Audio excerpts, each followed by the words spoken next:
Nós temos que enfrentar os nossos problemas. Chega de frescura e de mimimi. Vamos ficar chorando até quando? Temos que enfrentar os problemas.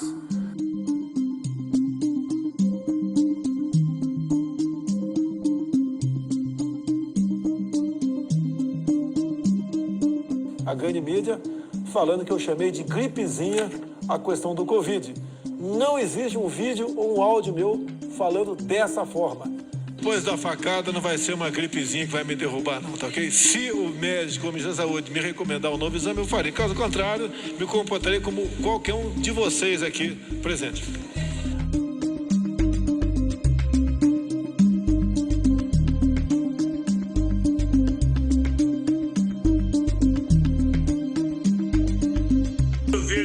Sabe, essas pessoas acharem bonito que tem que vender tudo que é público, que o público não presta nada. Ainda bem que a natureza, contra a vontade da humanidade, criou esse monstro chamado coronavírus, porque esse monstro está permitindo que os cegos enxerguem, que os cegos comecem a enxergar, que apenas o Estado é capaz de dar solução a determinadas crises. Esta crise do coronavírus, somente o Estado. Fala galera, vamos falar de Brasil, como é que a gente chegou até aqui. Veja bem, vocês devem estar vendo esse vídeo aqui, que é o primeiro vídeo aqui meu do canal, em meados de março, né? Nós estamos aqui no meio de março e depois de praticamente um ano de todo esse enfrentamento, você viu aí uma sequência de vídeos, viu aí uma sequência de posts, de mensagens. Deve se perguntar, como eu? Uma pergunta que qualquer um faria. Velho, como é que nós chegamos até aqui? É desconhecimento do que a gente estava enfrentando? É negacionismo mesmo?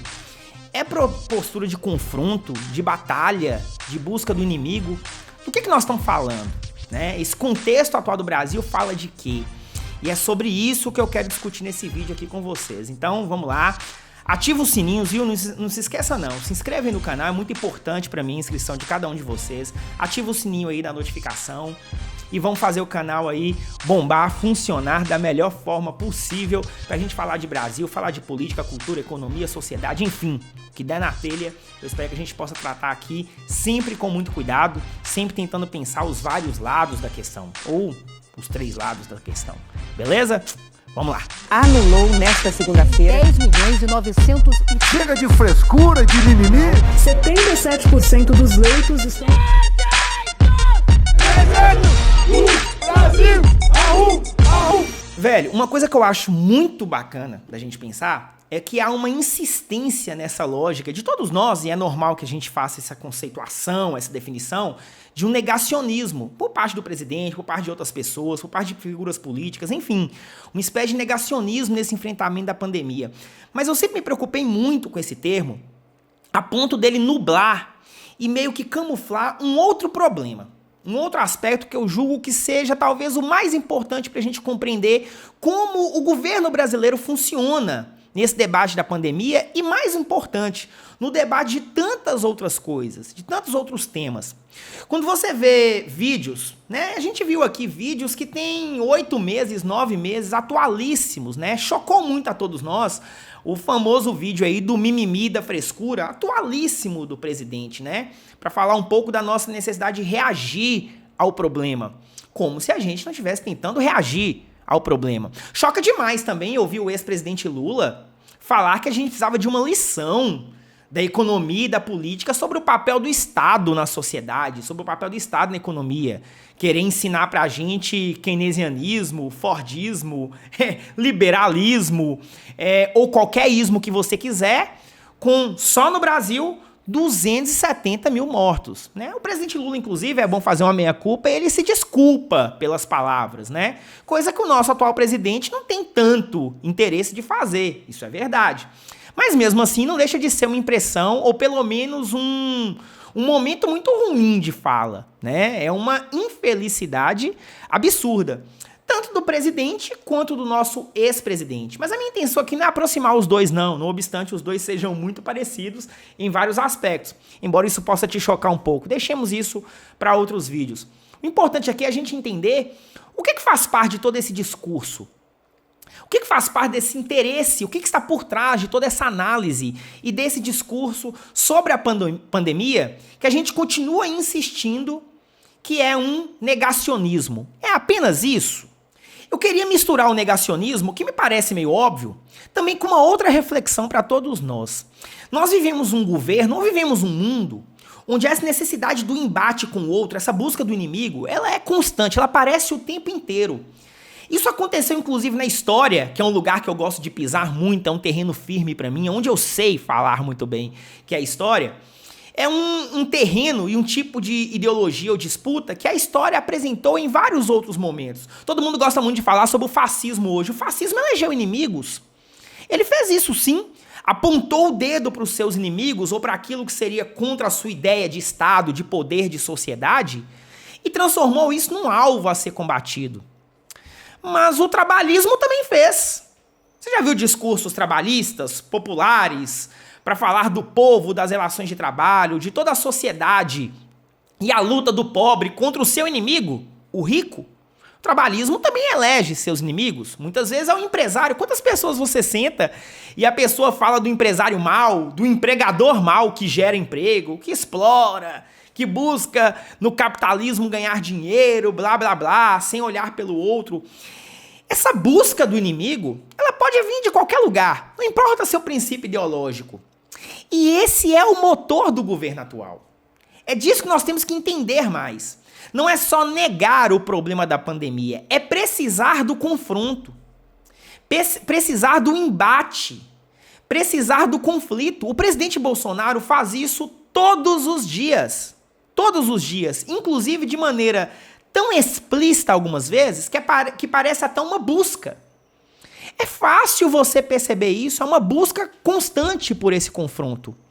Porque quando você coloca em confronto algo que supostamente coloca os homens de bem versus aqueles que não respeitam a vida dos homens de bem, você vai sempre ter aquele que vai te aplaudir. Aquele que vai ficar eufórico, excitado, em êxtase com a sua análise. O presidente busca isso. Aquela imagem do presidente com apoiadores, sempre aplaudindo qualquer coisa que ele fala, não te causa uma sensação dessa busca o tempo inteiro? Por que esse diálogo o tempo inteiro com 10, 15, 12, 20 pessoas na rua, na porta lá do governo, do Palácio do Planalto, seguido daqueles aplausos? Não é uma coisa... É uma coisa pitoresca, meio circense, que parece que é uma necessidade dessa busca. Então é mais do que negar. É a busca por encontrar o inimigo, por apontar o dedo para o outro que é uma ameaça. Pode ser uma ameaça ao meu status de poder, pode ser uma ameaça à minha forma de ver o mundo, não importa, mas ele é uma ameaça. E encontra quem aplaude, mesmo que seja 10 ou 15, se puder fazer um barulho. Depois você coloca aí aquele povo aplaudindo, moço.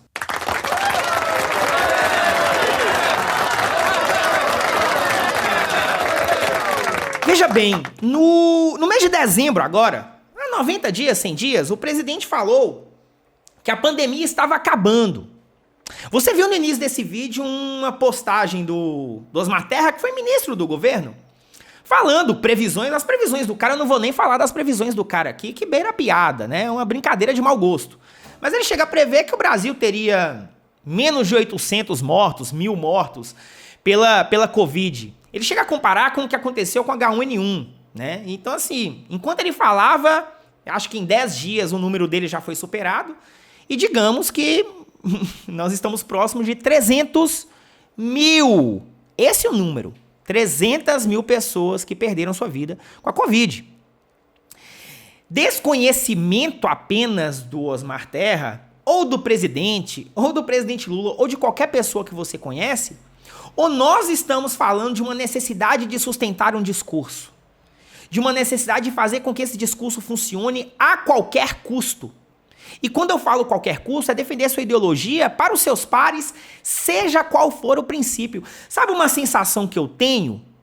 Perigosa. Difícil de muitos de vocês ouvirem. Eu tenho às vezes a sensação que se a grande mídia do Brasil, os grandes veículos de imprensa, que o presidente já elegeu como inimigos desde o início, talvez até desde a sua eleição, né? Isso ele é muito original, ele mantém essa, digamos que essa característica desde o seu mandato inicial, ou mesmo da sua eleição como presidente, sua candidatura como presidente.